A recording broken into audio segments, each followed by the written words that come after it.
dolls. Today's video is going to be a follow along video. So make sure that you have your paper and are ready to follow along. Okay, you're ready to go. Grab your paper. It doesn't matter which way you hold it, but we are going to fold from the bottom up, almost to the top.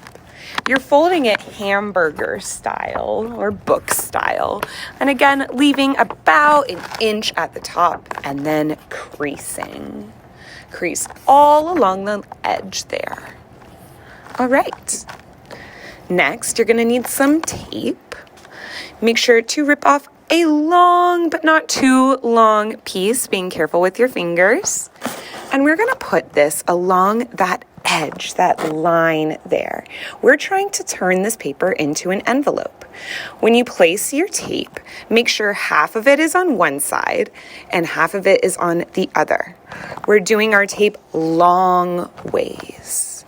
You might notice this holds the outer edge together while leaving the inside able to open.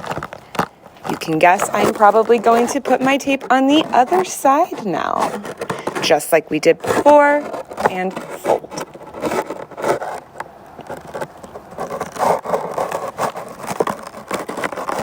If there's any extra open space at the top on the side, make sure to tape that up just the way that we did before. All along that edge. If you need to pause and take some time, please make sure to pause.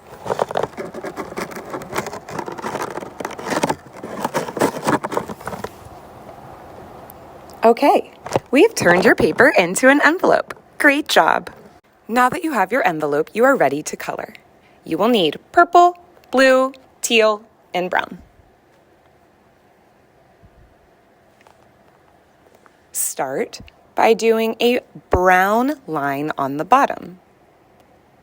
This is going to be your sand or ground on the ocean floor. Your line does not need to be straight because the ocean floor is not straight. Next, I'm getting my purple. The bottom of the ocean is the darkest part. So I am pulling my purple across the entire length of my envelope in nice, even lines. I'm letting each line overlap a little bit. These lines are called horizontal lines. If I accidentally go too high up, I can always go back and trace it in. I want to do this for about half the length of my pointer finger. Maybe a little bit more if you have small fingers. Then taking my blue, I'm going to start going across from about the middle of my envelope in the same horizontal lines that I did my purple. When I get to the purple, do you think I'm going to stop or keep going? I keep going. This is because I know the bottom of the ocean is the darkest part.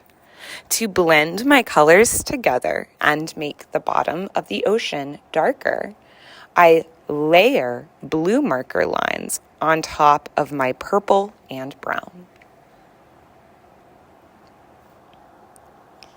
Last, I am grabbing my teal marker. Can you guess what kind of lines I am going to make with my teal marker? If you guessed horizontal, you're correct. Starting at the top, I am going back and forth,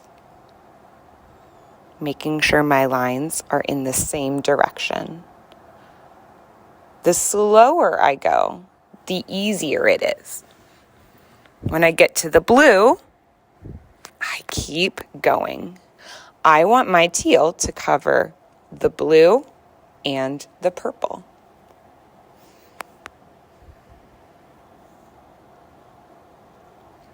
Feel free to pause the video so that you can catch up to this step. At the end, your entire ocean should be colored with teal, blue, purple, and brown on the bottom, making sure to overlap my layers. Now let's get some scrap paper. Now you're ready to add all of the details that will be in your ocean. You're going to start with your scrap paper and draw a line across from the top of sea level. So that way you know exactly how tall you need your anchor to be. After I do that, I'm drawing a D shape to make my boat, as well as a triangle on a stick for the sail.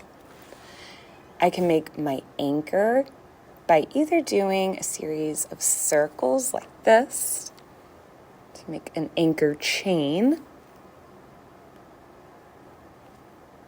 with my anchor shape at the bottom. It's like a letter J if you flipped it in the middle. Or you can just draw a straight line down with your marker.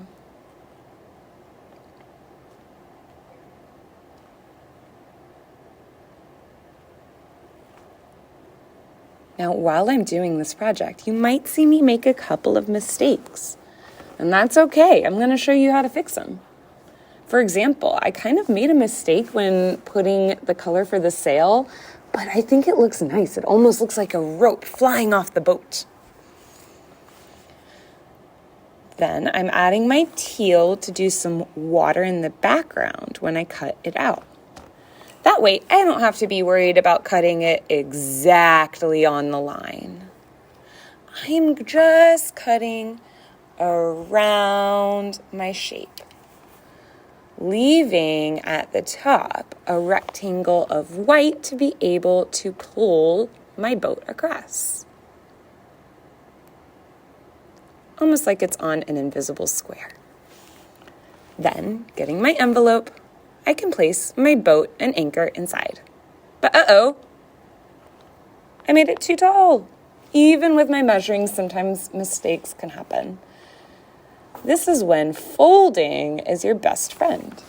You can simply fold the anchor up. And it makes it seem like the anchor is floating in the water.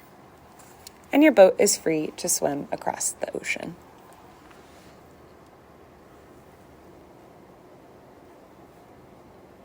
So this next part is out of focus, so you may have to use your imagination a little bit.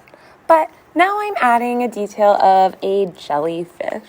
I do this with my scrap paper, just drawing in pencil first, and then taking whatever color marker I want to use and coloring it in. The important part here is to remember that you're going to add a little bit of teal in between all of the pieces. So if you don't color it exactly in, any empty spots you're going to fill in with teal to be the water. Now, when I cut this out, just like I did with the boat and the anchor, I'm going to be cutting it out in a big, almost rectangle shape. My jellyfish is entirely underwater, so I'm making sure to color some water above the jellyfish's head and leave white at the top to be the rectangle that I pull.